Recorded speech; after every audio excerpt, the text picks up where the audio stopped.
metti doo xam. surtout soo nekkee ku fiir bokk si boole ko fiir ci côté ku góor parce que mënul ñàkk aussi côté jigéen gi côté ku jigéen ki man maa fiiroon na waaw donc là aussi bëgg boole loolu man maa ngi ci bureau DG. yaa ma invité de maa ngi bureau DG ma ngeen pare ngeen wax. donc c'était vraiment trop compliqué daal c'était trop compliqué ba finalement suñu borom bi def ko am fu mu ko yemale ñu nangu ko et en toute chose bon c'était malheureux pour les enfants un peu malheureux pour moi parce que kenn dugg si ménage vraiment pour échouer te moi j'aime pas trop les échecs mais ma nangu nekk suñu borom bi foofu la ko yemale ma takk sama digg nag déjà yow sëy nga mu compliqué léegi yow nekk nga célibataire ak ñaari doom ki am 7 ans ki am 5 ans jàppaguloo si fu dëgër léegi nag nga war leen yor donc là aussi dafay c'est devenu compliqué di nga nekk une personne indépendante d'esprit c'est devenu compliqué là vraiment mon père toujours donc il m'a récupéré dugal ma si entreprise am ma koy assister kooku nag moo ma jàngal vrai liggéey boo ko toj sama xol si liggéey donc ñu ngi kii la entrepreneur en BTP noonu maa ngi leen wax sànq ne que il a pris l'exemple chez les Libanais ne amul benn Libanais boo xam ne doom dafay déposer CV di wuti ci liggéey donc comme moom il était ingénieur de DTP des travaux publics mu teel a jël ñu koy waxatee retraite anticipée créer son entreprise de bâtiment donc nag def ko jël ay ñu xarañ ay ingénieurs yu jigéen ñi fi école polytechnique ñu xarañ def ay directeur technique ñu ay njabootam ñi nekk ñu yor comptabilité bi service financier man j'étais son assistante ñeneen ñi maanaam doom yi daal ñu ne si di si liggéey daal ñu ne si chantier yi yooyu man na si laa ko gën a jege ba nga xamante ni xam nga soo nekkee assistante ci da nga nekk complice direct da nga nekk pratiquement la colonne vertébrale de l'entreprise parce que tu assistes le manager donc yooyu yaay gën a jege manager bi donc le manager c'était mon père donc suy génn si réunion bi dem c'est toi qui accompagne c'est toi qui prends les notes yëpp sa loxo lay jaar ba nga xam ne te man dama amoon kii wu bëgg jàng ba nga xam te ni que ni tayalu ma donc je l'accompagnais partout chantier yi fu nekk ba nga xam te ni que ni aussi soo nekkee entrepreneur da ngay am ay relations mais il a beaucoup de relations vraiment donc comme fu ma demandoon ànd aussi il me présentait à tout le monde day sama portefeuille relationnel foofu la commencé et ça m'a beaucoup aidé après dans ma vie ba nga xam ne loolu moo tax aw ma complexe koy dox parce que ku nekk xam naa ne que doomu aadama nga comme man peut-être yàlla moo dogal nga occupé poste bi man ma occupé poste bale mais nangul naa la ko te aussi de fait danga ma koy nangul donc de ce fait aussi xaw a sa xol su nekkee ku sa xol toj ci liggéey rek tout le temps yaa ngi gis ñoo gën a jëmee kanam tout le temps yaa ngi gis ñoo gën a jëmee kanam nga nekk aussi nit ku am jom nga ni man fii ma juddoo fii ñu ma yare war aw ma droit wu décevoir samay waajur parce que gis nga bàyyi xel say waajur la am importance la si culture doomu aadama muy góor muy jigéen parce que da lay jox jom foo bëgg yem sax da ngeen man de awma droit décevoir parce que bi muy def lii bi muy def sacrifice les parents se sacrifient pour les enfants en fait donc bi muy def bii sacrifice si man di ma fayal may jàng xajoon na feneen n'est-ce pas donc là comme moi j'ai pas le droit de m'arrêter là j'ai pas le droit de m'arrêter là donc j'ai pas le droit boobu ba léegi man c'est là que du coup jàngale moom dama ko ba léegi maa ngi jàngale fii à Thiès jusqu'à présent je donne des cours mal ak sama liggéey ma jox des cours depuis des années def naa assistant manager joxe naa ko ISM Thiès tey maa ngi koy joxe Performix donc là maa ngi koy joxe ba léegi moom it jàngale kan ba nga xam te ne que ni ça je l'ai dans Dakar dama jàngale de Dakar à Thiès mu ngi ñëw nag donc soo ne sa loolu def rappel xam nga doyen moom daa bëgg jàngale pour revenir à sa question léegi loolu lan mooy dox dañ ne peut-être ñaanalu ma leen ko yàlla mais souvent dañuy wax adage jigéen seyaat la man donc mooy lu ñuy wax toujours rek ci apprendre tes erreurs parce que mariage su kasee de ñaar pas côté yi moo am responsabilité côté ko jigéen am na responsabilité côté góor am na responsabilité yow soo toogee ne avec le recul nga toog lu yàgg toog seyaatoo nag ba nga xam te ni li soo si duggaatee da ngay seet yi nga xam ne yi yàqoon le ak li metti woon le tu l'évites en quoi faisant moi le conseil que je donne mooy couple dañuy xaritoo jigéen man damay dire tout le temps bon parité c'est dans le cadre de je pense des instances de prise de décision des instances professionnelles mais si biir kër ga parité amu fa si biir kër ga man jusqu'à présent côté boobu moom vraiment nga baalu mais dama danguma si évoluer kër borom kër mooy jiite kër ñun doo jàng nekkal docteur sa borom kër nekk mécanicien mooy sa kilifa mooy sa borom kër fais en sorte que mu nekk sa xarit complice fais en sorte que mu nekk sa ko fais en sorte que vous tenez un langage de vérité te ayez confiance l'un envers l'autre xam nga sax may waxoo fiir parce que loolu nga indi manque de confiance mais su fekkee ne tu as vraiment da nga am confiance nit ki loolu même su ko mérité wul à longue sax dina am kersa ñëw mérité ko donc li ñuy wax naa gumba toxlu parce que gumba toxlu moo tax mooy non seulement yow sa ménage di nga ko sauver mais sa doom dafay barkeel parce que xale yi dund ménage kese dafay metti si ñoom loo leen encadré loo leen mën ci jox am na benn déséquilibre donc autant tout faire parce que ba pare soo il n'est pas dit que soo génnee si bii dugg si bee da nga fay fekk li loolu xëy na li nga muñ fii soo ko muñoon fay di fa toog mais xëy dafa am bakkeen mais man le conseil que je m'avais posé la question xëy na sama moroomu doom nga sax du xëy na sama do taw nga wax ma sama morom la war a nekk donc man li ma mooy que ne que dëggoo confiance jigéen ñi léegi ñu si xam nga actuellement il y a beaucoup de programmes de promotion de la femme donc du coup jigéen ñi seen autonomisation financière ñu ngi koy saluer bu baax a baax mais ba tey ñu xam ne ni que dañu am borom kër gis nga kilifteef jigéen bu ko nangu ak loo munti doon ak koo munti doon sa sëy dafay dem donc foog nga nangoo kilifteef foog nga nangu kii góor ñi aussi foog aussi ñu yërëm seen jaww parce que yaa ngi imaginer jow yaa ngi génn si kër 7 heures du matin dellu si fa 19 heures y a des hommes yoo xam ne dañu toog croiser les bras mais tasse bi duñu ko yëkkati tant que ñu ñëwoo yëkkati te xam nga loolu lu koy indi manque de complicité n'hésite pas te ay feem na rek sooy togg xam nga ménage moom jigéen am na bari na di ko neexal bari mais wàññi woon sax mën nga ko neexal toog ba nga xam ne mu ngi toog xëy na di la xool soppleeg su wala suppa mais il s'en rend même pas compte parce que xëy na yow yaa ngi def say xeetu jonge yooyu ba nga xam ne il a envie de se rapprocher de toi nga xool loo ko soppleeg laaj il s'en rend même pas compte wala nga bale il s'en rend même pas compte parce que loolu yëpp rôle boobu jigéen bi moo ko moom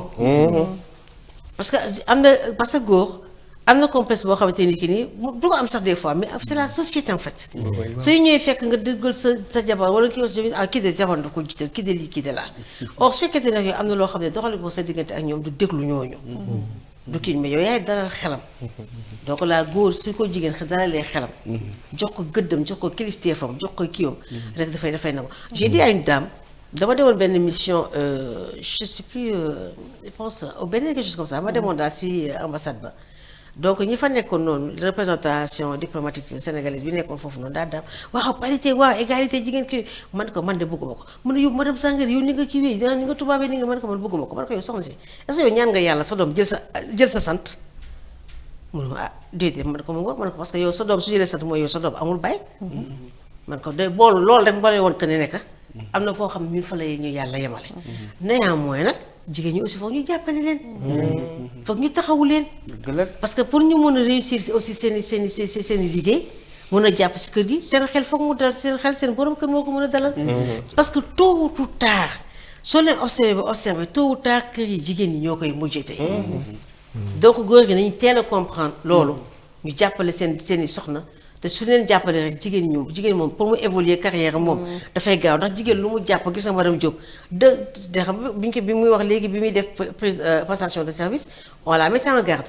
tey toog na tey position wu yaay position wu grande sœur position wu confidente ba nga xam ne léegi ñi nga xam ne par exemple xëy na ñoo daan ñëw di sànni xeer tey nekk nañu ay xeetam peut-être sax ñu koy jàppale di ko défendre foo xam ne moom nekku fa parce que moo ko liggéey donc jën la yàlla may boobu gëddam donc mais nag il faut yéen aussi ngeen jàpp ci gars yi nañ ci jàpp en tout cas man j'ai retenu deux aspects qui me semblent assez importants pour ñu taxaw ci muy li mu wax sànq ne kilifteef parce que ñun góor ñi on a souvent tendance kilifteef mooy jaaral fii toogal fii dugal fii génnal fii il faut que leader bi ñuy wax depuis sànq il faut qu'on soit des leaders d'abord chez nous nan la ñuy nekkee leader c'est autant toi tu as envie d'évoluer autant toi tu veux grandir. ki nga nekkal muy sa conjointe. jàpp teg ko loxo aussi mu grandir autant que toi. yow boo gisee sama bopp ne man tey je veux être un milliardaire ki ma nekk yéene naa ko tey wala teg ko ci axe ba man su ma nekkee milliardaire mu nekk milliardaire à côté de moi. c'est ça. mais bëri na problème yu am parce que góor ñi dañu teg bët seen jabar. souvent loolu dafay indi problème ci ménage très souvent. c'est vrai. te aussi suñu société africaine dañ ko façonné de telle sorte que les attentes surtout ci côté jigéen ñi dafa bari trop. te c'est des attentes purement domestiques. pour ñoom jigéen ñi kër ga.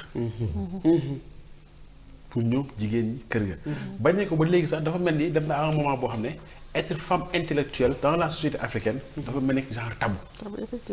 effectivement les femmes intellectuelles ni ñu leen di gisee perception bi ñu am si ñoom. dañuy du bokk ak tey jii benn femme yi xam ne mu ngi toog ci këram. nekk jéegu sërëg tiset du bokk.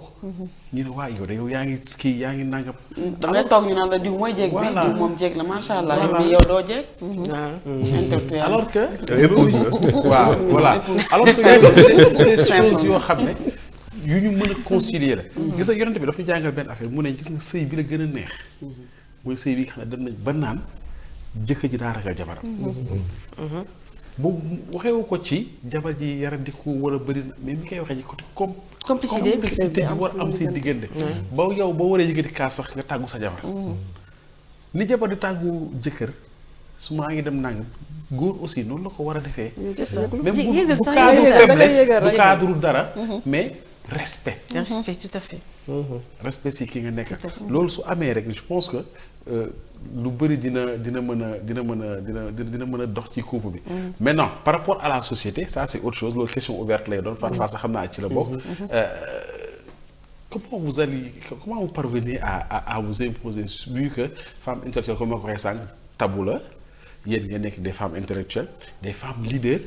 di diriger di yor ay services di jiite ay góor. ñoo xam ne xëy na amaana mën nañ leen papa wala mën nañ leen borom kër wala mën nañ leen doom. ñëpp ngeen leen di boole. par rapport ak ñooñu mais par rapport à la société de façon générale. comment vous parvenez à vous imposer. Respect jox leen respect c'est-à-dire même à la maison parce que éducation de base dafa am solo loolu dafa am solo parce que même à la maison yow même ki lay liggéeyal mais nee ko. baal ma jottali ma butéel bi. ou bien s'il te plaît defal su la joxee nga ne ko merci. wax ju neex sarax. s'il te plaît ak merci. c'est-à-dire soo koy wax. day naan mais kii boo ko amee wax s'il te plaît boo ko amee wax merci alors que yow. si loolu moo normal. loolu rek la. s'il te plaît ak merci boobu noonu. kooku kiiwal dafay dem ba nga xamante ni que nii dafay. soo balaa ngay naan nii sax mu dawal la. deux petits mots qui pèsent lourd. des petits mots qui pèsent vraiment très très lourd. parce que en quoi faisant respecter ñëpp. nangulal ñëpp. déglul ñëpp parce que situation bu am rek li ñu naan cause bu effet bu nekk rek am na cause. effet bu nekk am na cause yow de su fekkee ne yow la yàlla jagleel yow la yàlla jox teraanga boo xamante ne nii yow la yàlla teral teg la njiit. te gënoo kenn mënoo kenn rawoo kenn xëy na yàlla moo ko dogal si yow. amal boobu humilité nga nangul ñu ko yàlla dogalul si ñoom ñu ko yàlla dogalagul si ñoom et puis faites généreux. nii da nga leen war a xàllal yoon ñu ñëw. da nga war a xàll soo nekkee ay nit da nga leen war a di xàllal di leen jox ay yoonu yokkute comme on dit. il faut le faire. générosité boobu de cœur soo ko amee am esprit de partage di xëcc ay nit am respect. mais na nga nekk koo xamante ni que am humilité boo xam ne su fekkee ni que tu as tort tu le reconnais su nit ki amee dara tu félicites tu encourages ku deful lu bari au lieu de sortir la cravache tu encourages ñëw won ko yoon donc là forcément dafay ñëw. non mais je pense que côté boobu moom da ngay xam ne rek dans la vie c'est un jeu de rôle. donc chef de service ça c'est donc professionnel. donc soo ñëwee donc dans la sphère professionnelle nga xam ne lii sa liggéey moom moo ko laaj nga jox ko akam. soo ñëwee nag dans le milieu social. milieu familial nga xam ni donc le chef de service du moom moo ñëw ci kër gi. ki nekk ci kër gi donc soit doom la yaay la mag la wala jabar la. donc nga jouer rôle boobu pleinement. c'est ça. waaw. faire la part des choses. si effectivement il faut le faire avec lucidité. waaw doo ne rek donc man lii laa donc nga teg sa bopp foo xamante ne eggoo fa. et puis foo dem nga bëgg ko incarner. donc am na góor jigéen en tout cas jigéen buy doxalee noonu bala yàlla maye yenn responsable yi nga bëgg a doxalee noonu dans partout. donc di nga am ay confrontation parce que am na góor yoo xam te aussi dañu am caractère. même yow bu fekkee yow yaa leen sut professionnellement donc am na yoo xam ne dañ ko nangu. waaw loolu donc il faut que yow nga xam ne mooy sa rôle. donc situation boo am ban comportement nga war a am parce que ñun tamit ay jullit lañu. dañu yar donc ci ay famille jullit soit dañu nekk ci famille monogame wala polygame. ñu gis suñu yaay ni ñu comporté woo. ñu jàngal ñu donc ñoom nan la ñuy sëyee donc mënuñu parce que tout simplement yàlla def nañu egg ci benn niveau professionnel bi ñuy noonu loolu yëpp dañ koy jël taxañ ko teg ko fële donc waree ni donc autorité la ñu kilifteef la ñu non loolu boo ko defee donc tu ne vas pas réussir aussi bien dans ton ménage que dans la vie sociale. Parce que aussi donc société bi on est dans une société sénégalaise mu am nu muy fonctionner ak nit ñi ni ñuy gisee donc am na benn comportement autant boo xam ne boo ko amee. donc nit ñi ci boppam ñoo leen njëkk a repousser. waaw man fi ma dëkk peut-être rares sont ceux qui savent que man donc chef de service là. waaw am na ñoo xamante ni peut-être bu ñu ma gisee wala ñu xam nga xale yi souvent ins la ñuy wax ins. donc suñu ma nee ins dañuy gestuwaat di ma xool. waaw parce que incarné wu ma ko. donc en dehors du milieu professionnel. waaw ma nekk ci kër gi damay def liggéeyu jigéen donc sama diggante ak sama jëkkër aussi dafa naa respect bi mu yellool jox naa ko li nga xamante ne mooy sama cër ma war ko def ci kër gi naa ko def te aussi donc en dehors du milieu professionnel vraiment du loo xamante ne da nga koy jël di ko wane donc comme un porte-étendard. c'est ça donc je pense que loolu laay wax humilité. du looy yéen il faut être intelligent dans la vie. sama sotti mën naa ko di. léegi damay defaraat. mais moi je veux savoir juste nga baal ma entrave bi mais sotti bi c'est quoi en fait. non c'est. non mooy ma noppi. daf na ma li ma wax daal ma ne ko damay sax soo ci noppi. xam nga des fois temps de parole. donc foofu dictateur la léegi fait la dictature. des fois ñu pare émission di ne non kii moo gën a wax. donc madame Sangaré ma ne voilà. donc moo tax des fois je suis obligé d'être un dictateur. pour un peu équilibrer les temps de parole. Maintenant on est toujours dans la maison. et il faut que ñu dem bureau ba nag dégg ngeen léegi ku ci nekk joxaat naa la benn dans la maison avant que ñuy jógee kër ga di dem bureau ba parce que aussi on est en face avec des chefs yoo xam ni fii ci diwaanu Thiès am na ñu leen war a laaj nag. gannaaw bu ñu génnee kër ga. c'est vrai non dama bëggoon laaj rek madame face à une belle famille boo xam ne par exemple mënta distinguer sa heure liggéey ak sa heure nga nekk femme au foyer par exemple mën nga ñëw comme exemple rek tabaski mën na jot nga dem tabaski ji. lendemain tabaski mooy férié sur lendemain ba nga war a liggéey mais mënuñu accepter pourquoi mu ñëw suba la tabaski après mu tabaski ba suba dem mu war a dem pourtant mënoon na toog mënoon fekk sa heure liggéey dafa jot par exemple tamit mën nga ñëw toog wax ne da ngay di passer week-end jot ñu woo la liggéey nga dem liggéey fekk kër ga am benn programme ma Sénégal toujours ay fête programme wala xew wala dara ñoom mënuñu accepter nga ñëw le matin le soir nga demaat. D'accord. waaw loolu moom c'est compliqué. donc pour les femmes donc qui travaillent. donc lu metti la. waaw allier vraiment la vie de famille. et vraiment le travail c'est compliqué. mais nag man sama expérience rek laa mën a wax donc contrairement à madame Sangaré li mu wax moom elle s'est mariée très tôt. moi je me suis mariée un peu trop tard. parce que comme ni ma ko waxee rek donc. am na foo xamante ne ni ba fa juddoo donc mu leer la ni yow say parents am na lu ñu def ci yow. man li ma gën a marqué ci loolu mooy bi may nekk élève donc bi may def 6e ñu yóbbu ñu SM Djibril Diaw booba passe pour Thiès Pout du woon dara am papa mën naa ne 1000 francs lay may jox mën naa ko économiser pour 5 jours. 500 francs ngay passe. bi ma ñëwee aussi lycée donc seconde ba terminale donc c'était la même chose bu ma joxee peut-être 5000 mën naa ko def une semaine mais loolu dafa nekk lu rëy ci man parce que dama ne période boobu donc en tant que chef de famille mu yor famille donc xaalis boobu amoon na feneen fu mu ko mënoon dugal mais parce que dafa gëmoon ni donc dama war a jàng mu jàppale ma ci moo tax loolu toujours daf may marqué moo tax léegi lu ma ko defal rek dama naan loolu damay ñëw pour fay ko donc acte boobu mu defoon donc prise de conscience boobu bu ma wanoon ni man dama war a réussir quel que soit alpha ne serait-ce que pour soutenir mes parents donc pour me prendre en charge parce que dañuy xam ne sëy peut-être jigéen ñi dañ leen seen destiné sëy la mais sëy mën nga ci dugg mu neex mu naqari waaw su neexee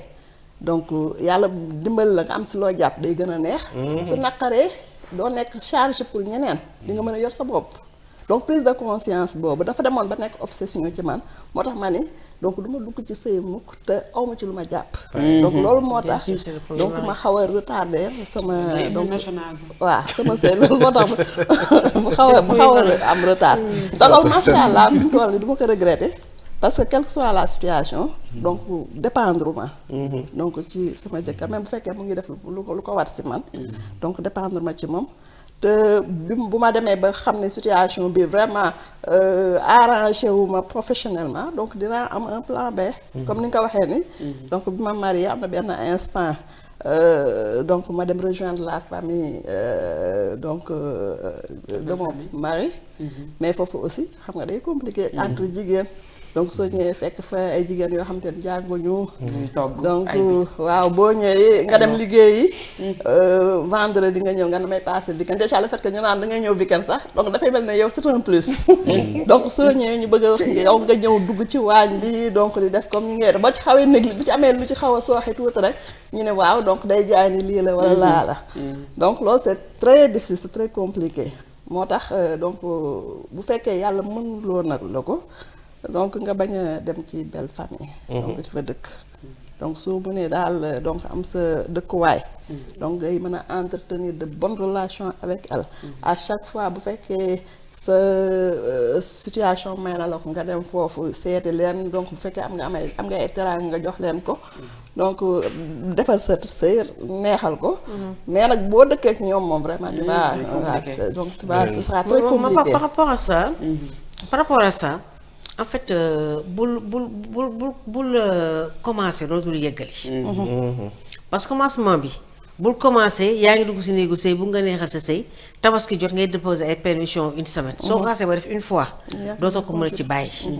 donc bu fekkee ne démb nañ la takk tabaski nekk tey mu war na la sur le lendemain tu dois travailler commence ça dès le départ c'est-à-dire il faut montrer la couleur très tôt mais si kaw respect parce que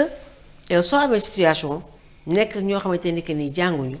pour ñu gaaw la stigmatiser dafay gaaw dafa bari ci te dafay jaay lu amul dafay wane dafa loolu soo nekkee si kër ga rek nekkal jéegu seen t-shirt ak ñoom mais sa temps de travail su jotee xoola il faut être radical bu ko kafe parce que mooy sa teraanga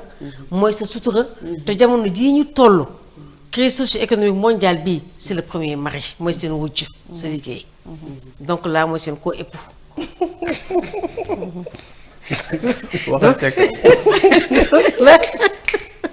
donc là xoola mais dans le respect moo tax ma li may wax mooy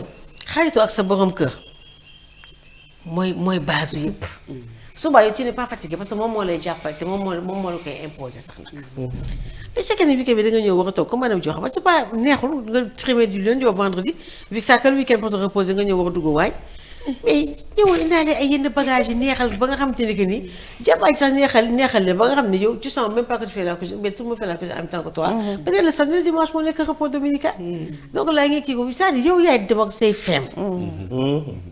yow yaay dem ak sa xel yow yaay dem ak say fem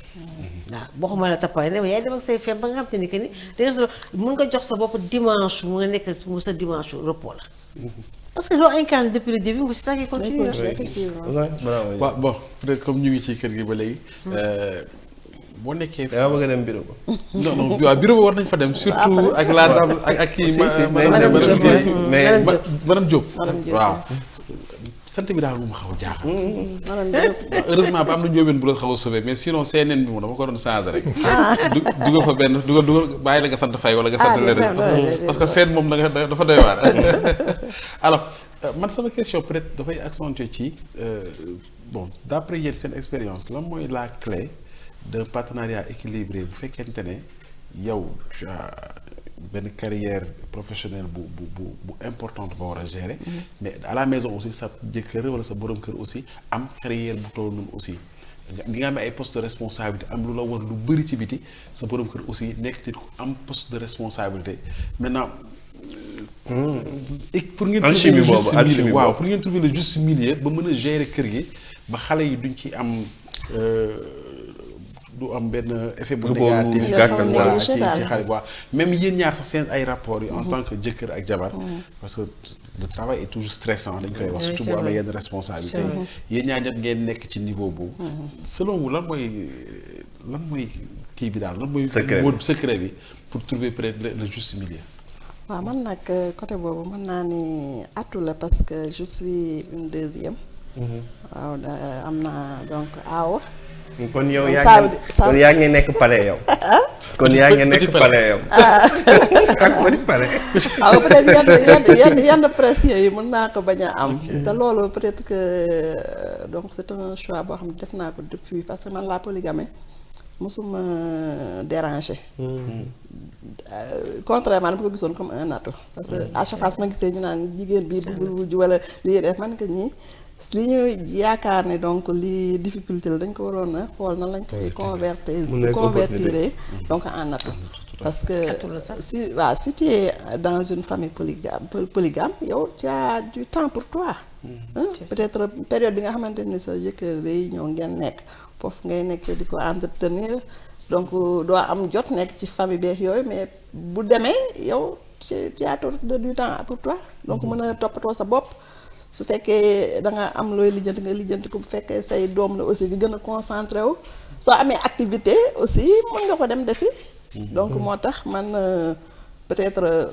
foofu awma ci difficulté donc je sais que su fekkoon dama dëkk ak sama jëkkër en temps plein donc 24 heures sur 24 peut-être foofu dina metti parce que déjà samay niveau de responsabilité et puis dama nekk ci domaine boo xamante ne nii ñun on n'a pas de week-end donc tu peux être dérangé à tout moment parce que parfois surtout l'encadrement des jeunes donc yi ñuy def souvent donc encadrement yoo xam dañ koy def ci période boo xamante ne nii du ñu nekk école donc ce qui veut dire que sama damay des sorties de week-end dafa bari te loolu xam naa ne du góor ñoom ñoo koy nangu waaw ñoo koy nangu xam naa ne donc peut-être yàlla moo ma dimbali foofu donc ba nga xamante ne nii donc nekk naa situation boo xamante ne nii du tout le temps la monsieur di ñëw donc su dee ñëw donc je vais m'aménager donc ba nga xamante ne nii su ma déggee madame Diop depuis le début c'est-à-dire que madame Diop affaire yëpp la teg ci côté waaw elle est positive. madame Diop lépp la dajale téye ko ba noppi doxal li muy doxal lan mooy nekk sa conseil bu fekkee am na peut-être jigéen boo xam ne mu ngi dund loolu bu nekkee jigéen buy dund loolu xanaa il faut mu muñ de il faut mu muñ parce que li ñuy wax góor ñi peut-être dañ leen di donc sensibiliser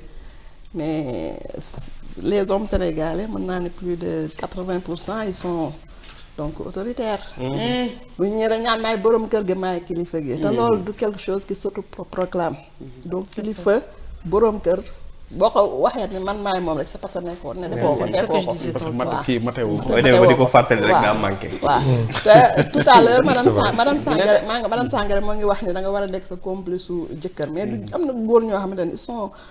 difficiles ak jonge am ak lépp loo mën a def tegal leen lépp loo mën a def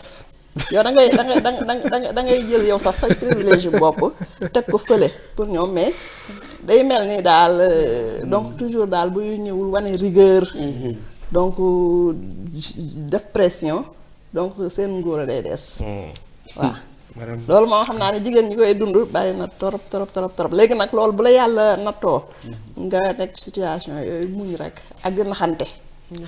donc di naxante et puis nga jéem a xam moom donc vraiment ay humeur am tempérament donc nga jëm ci adapté wu oui c'est que nag am na si nag yu si bari aussi ngeen baal ma góor yi caprice la si bari caprice la parce que jamono ji ñu toll man je vois vraiment mal yow nga am soxla soo xam ne ni mu nga am carrière am di liggéey jàppaloo ko si nga ngay bloqué si ay futilité vraiment pour man c'est des capacités man loolu man dama yaakaar ne ñoom dañu tardé daal waaw dañu tardé daal vraiment tamit yéen tamit exercer ngeen seen pouvoir yi parce que boo déggee madame Diop comme boo nekkee comme par exemple madame Diop ni mu def jël toutes les atouts de son côté parce que yéen aussi foo ngeen nangu benn affaire yàlla may na leen benn ci góor loo xam ne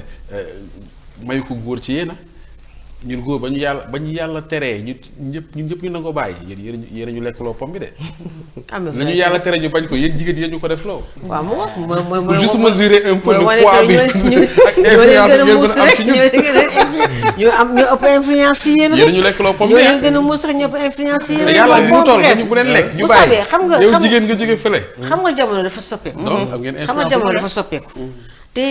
en toute chose malheureusement. soo seetloo diggante 2020 ak maintenant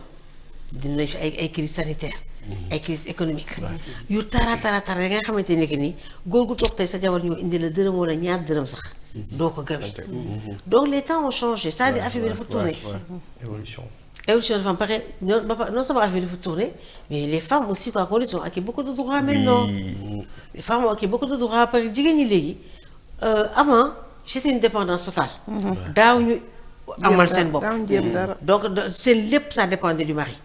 alors que léegi complémentaire y a même des couples yoo xamante ne que ni dañuy ñëw on met tout sur la table ñu kii des sociétés c'est les couples qui réussissent le mieux ñooy jëndandoo seen kër ñooy defandoo seen yëpp n'est-ce pas à un certain moment aussi bon mun na continuer comme rëkk-rëkk mun na am parce que il n'est pas dit que da ngay jaar ni rek que tout soit rose toute ta vie qui plus est on est dans un pays quasi quoi qu'on dise laïque mais quand même à majorité musulmane góor ñi yàlla may leen ñu nekk des polygames et soo leen seetloo de plus boo di que les temps ont changé suñu temps wu yaay yi la polygamie est acceptée suñu temps ñun difficilement accepté mais suñu temps wu doom yi c'est accepté parce que léegi xale yi moo leen gënal parce que xale yi léegi dañuy dund carrière dañuy dund liggéey dañuy dund noppal autant nous on en avait peur autant léegi ñun suñu doom yi suñu rakk yi dañ ko ñeme donc là aussi su fekkee da ngay loolu ni ko madame Diop defee jëlee ko atu soo ko jëlee atu ni mu ko waxee te elle s'en sort mais su fekkee ne mais nag xam nga nag pourquoi elle s'en sort xam nga wóor na ma ne su keneen ñëwoon tegu si kawam elle n'allait pas s'en sortir tant que ça xam nga lu bees day neex lu bees day neex comme moo ñëw léegi day neex si moom mais su ko dugg mais il faut da ngay recommencer waat mais laaj leen directement